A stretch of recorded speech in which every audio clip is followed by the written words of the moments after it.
नमस्कार मित्रांनो, आपण आज जात आहे श्रीक्षेत्र तुळापूर येथे. आज 11 मार्च हीच ती तारीख जेथे स्वराज्याच्या इतिहासातील अत्यंत वेदनादायक पण तितकीच अभिमानाची आठवण. हेच ते ठिकाण जेथे छत्रपती संभाजी महाराज व त्यांचे जिवलग मित्र कवी कलश यांची समाधी आहे. 40 दिवस औरंगजेबाने छत्रपती संभाजी महाराजावर अत्यंत अत्याचार करत त्यांना याच ठिकाणी हत्या करण्यात आली होती. भरपूर युवक तिथं महाराजांचे दर्शन घेण्यासाठी आले होते. आम्ही पण महाराजांच्या मूर्तीचे दर्शन केले आणि बाहेर आल्यानंतर आम्हाला कळालं की रक्तदान शिबिर चालू आहे. मग काय, आमचे जिवलग मित्र थांबले लाईनमध्ये नाव नोंदणी करवायला. नाव नोंदणी केल्यानंतर निवांत असं जाऊन तिथं ते बसले. मग काय, दादा लागले रक्ताची नस शोधण्यासाठी.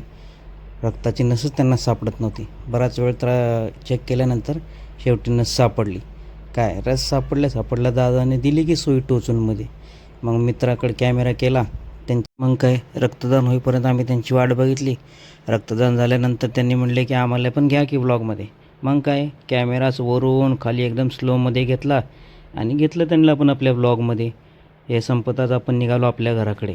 आजचा ब्लॉग तुम्हाला कसा वाटला मला नक्की लाईक, शेअर आणि सबस्क्राईब करून सांगा. बरंचसं काय